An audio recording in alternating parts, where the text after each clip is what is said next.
Hello everyone, teaching मंत्रा के इस YouTube channel पे मैं कुणाल चौबे आप सभी का स्वागत करता हूं। आज के इस वीडियो में हम लोग हिंदी का जो शिक्षण शास्त्र है उसके अंतर्गत एक टॉपिक जो है हमारा CCE continuous and comprehensive evaluation, सतत एवं व्यापक मूल्यांकन जो है, इस टर्म को, इस पहलू को समझेंगे। ठीक है, नाम में ही है सतत। सतत यानी कि कंटिन्यूअस, बार बार की जाने वाली जो मूल्यांकन है। व्यापक, एक वृहद, बहुत बड़े पैमाने पे, है ना। तो जो बार बार हम किसी बच्चे का इवैल्यूएशन कर रहे हैं, टेस्ट कर रहे हैं, तो वही चीज हमारा CCE है ना। जैसे कि कुछ वर्ष पहले अभी तक CBSE बोर्ड में CCE पैटर्न चल रहे थे, है ना, जिसके अकॉर्डिंग क्या था कि आपका जो है फॉर्मेटिव टेस्ट, समेटिव टेस्ट वगैरह होते रहते थे। तो क्या है, तो CCE तीन टाइप के, तीन प्रकार इसमें अंतर्गत आए। एक जो है समेटिव, दूसरा फॉर्मेटिव, तीसरा डायग्नोस्टिक। अब ये है क्या, तो डायग्नोस्टिक टेस्ट, निदानात्मक मूल्यांकन, इसके अंतर्गत क्या करते हैं कि हम यह जानते हैं बच्चों का कि बच्चे के अंदर क्या योग्यताएं हैं और क्या अयोग्यता है, किस चीज में वो सफल है, किस चीज में वह असफल है ना। कहां पे वह विजय हासिल कर पा रहा है और कहां पे उसे विजय नहीं मिल पा रही है, उसकी कठिनाई क्या क्या है और नहीं है।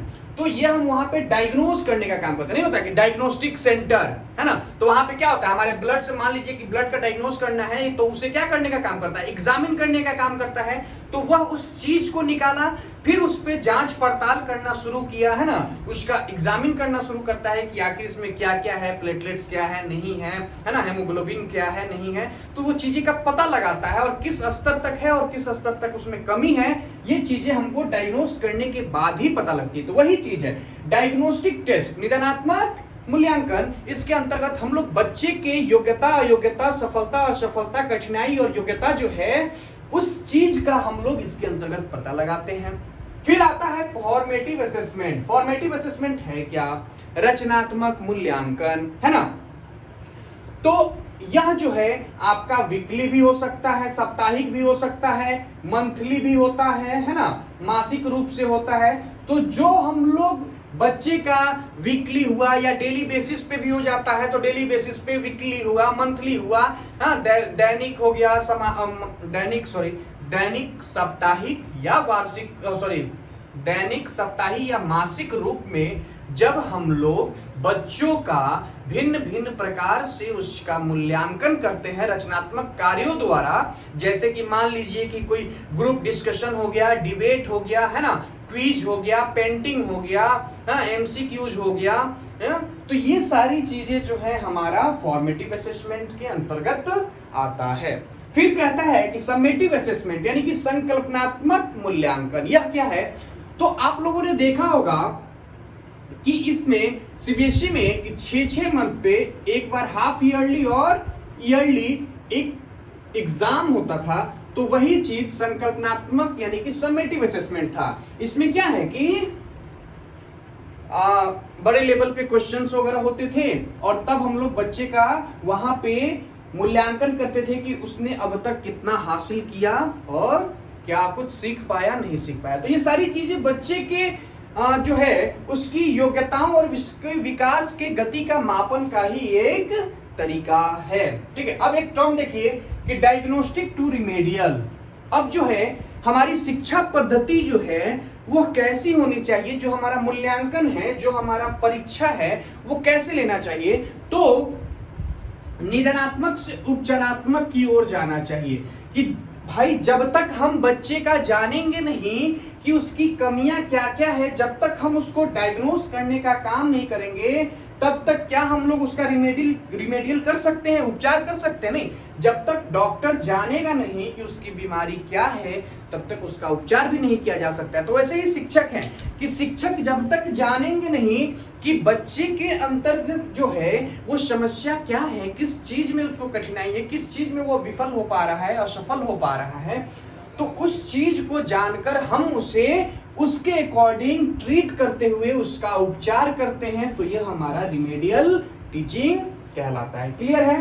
यानी कि अगर यही सारी चीजें हैं, क्लियर है। एनसीएफ 2005 भी जो है वह भी बात करता है कि प्राथमिक स्तर पर जो मुख्यतः शिक्षा जो है वह भाषा शिक्षण ही होती है। क्लियर है सीसी इन टॉपिक्स को समझने में। इसी के साथ समझिए कि अप्रॉक्स जो है आपका हिंदी पेडागोजी, हिंदी का जो शिक्षण शास्त्र है, यह आपका टॉपिक जो है समाप्त हो ही गया। क्योंकि जो आपका हिंदी पेडागोजी है और इंग्लिश पेडागोजी है, अगर कोई टॉपिक कॉमन है तो अगर उसमें मैंने कराया है तो इसमें छोड़ा है, इसमें कराया है तो उसमें छोड़ा है ना।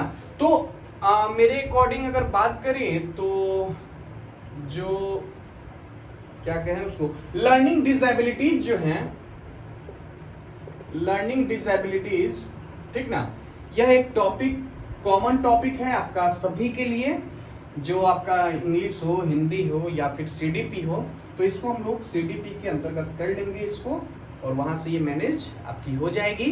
क्लियर है। और इसी के साथ हिंदी पेडागोजी का यह सिलेबस जो है समाप्त होता है ना।